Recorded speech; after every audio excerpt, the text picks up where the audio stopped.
नमस्कार दोस्तों, स्वागत है आपका बेखबर न्यूज यूट्यूब चैनल पर, जहां आपको मिलती है सबसे पहले और सबसे भरोसेमंद जानकारी सरकारी नौकरियों, सरकारी योजनाओं और देश दुनिया की ताज़ा खबरों की। अगर आप भी चाहते हैं कि आपको हर ज़रूरी अपडेट सही समय पर मिले, तो अभी चैनल को सब्सक्राइब करें, वीडियो को लाइक करें और अपनी राय कमेंट में ज़रूर दें। बेल आइकन दबाना ना भूलें ताकि आप कोई भी महत्वपूर्ण अपडेट मिस न करें।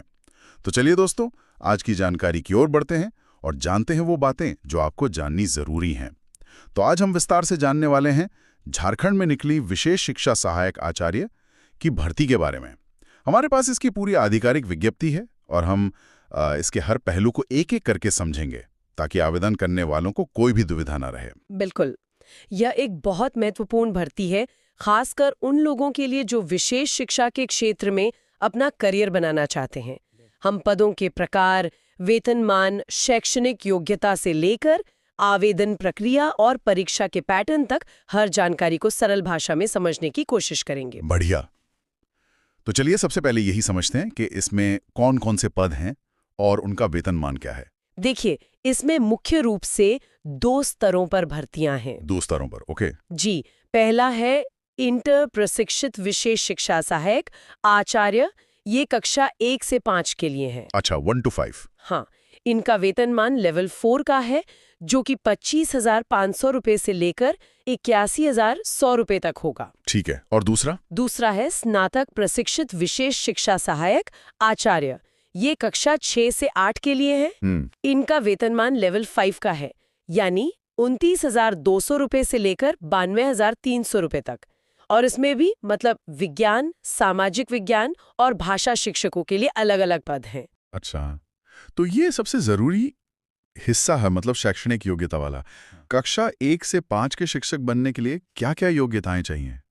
ये थोड़ा उलझाने वाला लग रहा है। हाँ, ये है थोड़ा। इसमें कई विकल्प दिए गए हैं। कक्षा 1 से 5 के लिए देखिए, 12वीं में कम से कम 50% अंक तो चाहिए ही। ठीक है, 50% इन 12th। जी, और उसके साथ नीचे दी गई कोई एक योग्यता होनी चाहिए। और हाँ, सबसे जरूरी चीज, भारतीय पुनर्वास परिषद यानी आरसीआई का वैध सीआरआर नंबर होना अनिवार्य है। ये सीआरआर नंबर तो मतलब हर हाल में चाहिए? बिल्कुल, उसके बिना आप योग्य नहीं हैं। अब योग्यताओं में देखें तो या तो विशेष शिक्षा में 2 साल का डीएड हो, ओके, या विशेष शिक्षा में 1 साल का डिप्लोमा, जिसे डीएससी कहते हैं। इसके अलावा भी कई विकल्प हैं, जैसे सामुदायिक पुनर्वास में डिप्लोमा, पोस्ट ग्रेजुएट डिप्लोमा और भी कई सारे कोर्स हैं। बाप रे, ये लिस्ट तो बहुत लंबी है। हाँ, लेकिन मूल बात वही है कि आपके पास विशेष शिक्षा से जुड़ी कोई ना कोई ट्रेनिंग और आरसीआई का सीआरआर नंबर होना चाहिए। समझ गया। और कक्षा 6 से 8 के शिक्षकों के लिए क्या है? कक्षा 6 से 8 के लिए आपको संबंधित विषय में स्नातक होना जरूरी है, वो भी कम से कम 50% अंकों के साथ। ठीक है, ग्रेजुएशन विद 50%। जी, और साथ में आरसीआई से मान्यता प्राप्त संस्थान से बीएड होना चाहिए स्पेशल एजुकेशन में। और अगर किसी ने सामान्य बीएड किया हो तो भी विकल्प है। सामान्य बीएड के साथ अगर विशेष शिक्षा में 1 या 2 साल का डिप्लोमा किया है तो वो भी चलेगा, या फिर पोस्ट ग्रेजुएट प्रोफेशनल डिप्लोमा या सर्टिफिकेट भी मान्य है। अच्छा, लेकिन यहाँ भी वही शर्त है, आरसीआई का वैध सीआरआर नंबर अनिवार्य है।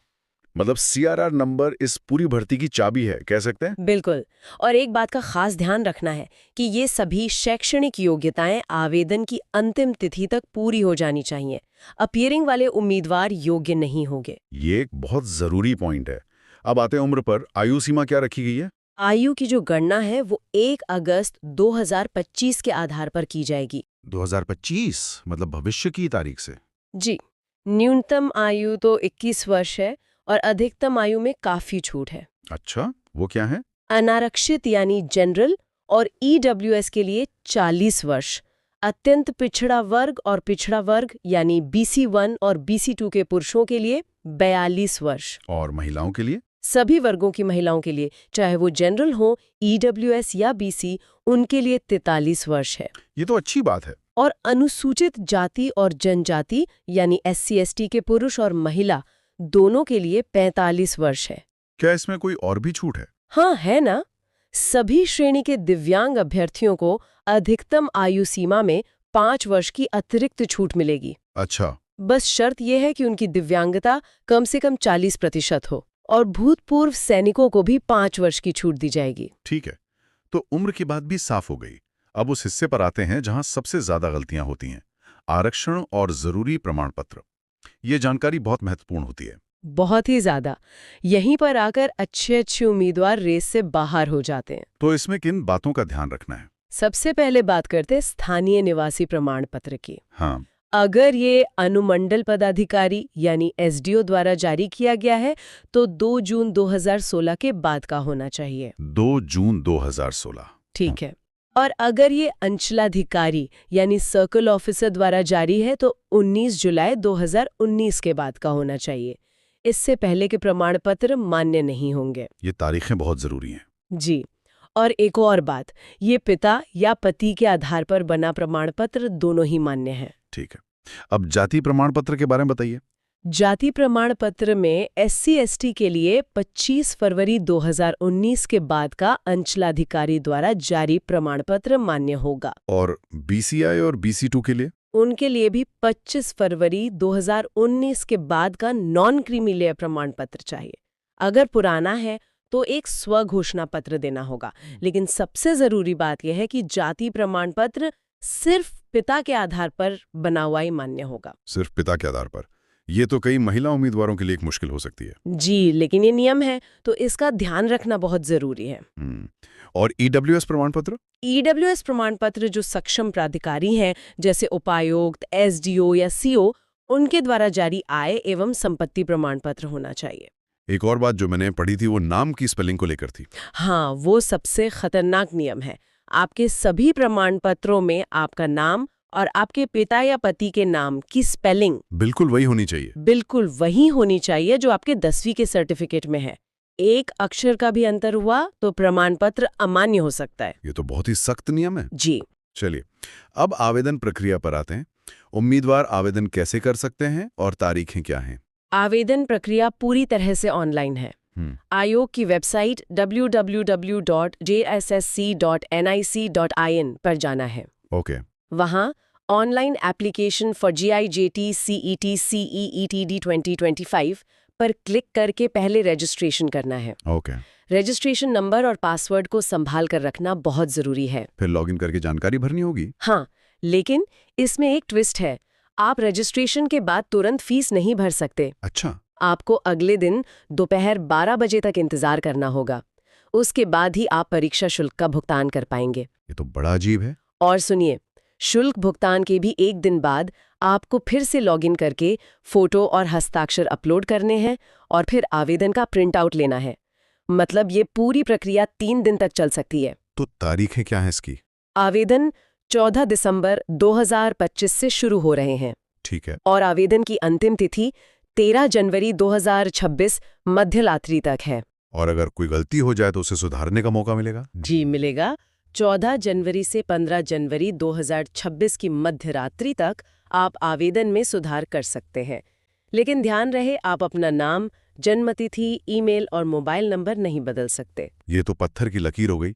चलिए, अब सबसे अहम सवाल, परीक्षा कैसे होगी? इसका पैटर्न क्या है? परीक्षा एक ही चरण में होगी, यानी सिर्फ मुख्य परीक्षा। और ये कंप्यूटर आधारित मतलब CBT या OMR आधारित हो सकती है। और सबसे अच्छी बात यह है कि कोई नेगेटिव मार्किंग नहीं होगी। अरे वाह, ये तो बहुत बड़ी राहत है। मतलब उम्मीदवार सारे सवाल अटेम्प्ट कर सकते हैं? बिल्कुल। अब पैटर्न की बात करें तो कक्षा 1 से 5 के लिए कुल 3 पेपर होंगे। 3 पेपर? जी। पेपर 1 भाषा का ज्ञान है, जैसे हिंदी या अंग्रेजी। ये सिर्फ क्वालिफाइंग है, इसमें 30% अंक लाने जरूरी हैं। इसके अंक मेरिट में नहीं जुड़ेंगे। ठीक है, ये तो बस पास करना है। हाँ। फिर पेपर 2 है क्षेत्रीय या जनजातीय भाषा का। इसमें 100 प्रश्न होंगे। हाँ। और पेपर 3 में सामान्य ज्ञान, बाल विकास, सामाजिक विज्ञान और विज्ञान गणित, इन सब से सवाल होंगे। ओके। और कक्षा 6 से 8 के लिए? उनके लिए कुल 4 पेपर होंगे। 4? एक और बढ़ गया। जी। पेपर 1 और पेपर 2 का पैटर्न तो कक्षा 1-5 जैसा ही है। पेपर 3 में सामान्य ज्ञान और बाल विकास के 100 प्रश्न होंगे। और जो असली निर्णायक पेपर है वो है पेपर 4, जो कि वैकल्पिक विषय का है। इसमें 180 प्रश्न होंगे। 180 प्रश्न? ये तो काफी ज्यादा है। हाँ, इसमें शिक्षक अपनी विशेषज्ञता के अनुसार विषय चुनेंगे।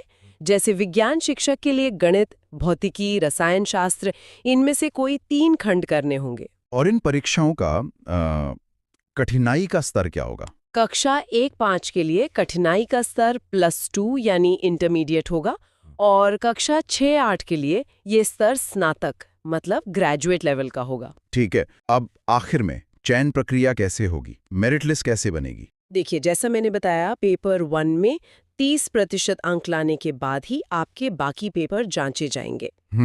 मेरिट लिस्ट जो बनेगी वो पेपर 2, 3 और जहां लागू हो पेपर 4, इनके अंकों को जोड़कर बनेगी। क्या कोई न्यूनतम अंक भी लाने होंगे? हाँ बिल्कुल, एक न्यूनतम अर्हतांक यानी मिनिमम क्वालिफाइंग मार्क्स तय किए गए हैं। वो क्या है? अनारक्षित और EWS के लिए 40%, ST, SC और महिलाओं के लिए 32%, BC1 के लिए 34%, BC2 के लिए 36.5% और आदिम जनजाति के लिए 30%। मतलब इससे कम अंक लाने वाले मेरिट लिस्ट में शामिल ही नहीं होंगे, भले ही सीटें खाली रह जाएं। बिल्कुल सही, इससे कम अंक लाने वाले अभ्यर्थी चयन प्रक्रिया से बाहर हो जाएंगे। तो कुल मिलाकर ये एक बहुत बड़ा अवसर है, लेकिन इसमें दस्तावेजों और समय सीमा का बहुत ज्यादा ध्यान रखना होगा। बिल्कुल, इस पूरी प्रक्रिया में दस्तावेजों की सटीकता और उन्हें सही प्रारूप में तैयार रखना ही सबसे महत्वपूर्ण है। एक सोचने वाली बात ये भी है कि क्या भविष्य में आवेदन प्रक्रिया को और सरल बनाया जा सकता है, ताकि योग्य उम्मीदवार सिर्फ इन जटिलताओं के कारण इस अवसर से न चूकें। खैर, अभी के लिए सभी उम्मीदवारों को हमारी सलाह है कि वे विज्ञप्ति को ध्यान से पढ़ें और समय पर आवेदन करें। तो दोस्तों, ये थी हमारी आज की महत्वपूर्ण वीडियो। अगर आपको ये वीडियो अच्छी लगी तो लाइक करें और अपने विचार कमेंट बॉक्स में ज़रूर दें। और आने वाली सभी नई नौकरियों की पूरी जानकारी के लिए बेखबर न्यूज़ चैनल को सब्सक्राइब करना ना भूलें। मिलते हैं अगली वीडियो में एक और नई नौकरी की जानकारी के साथ। धन्यवाद।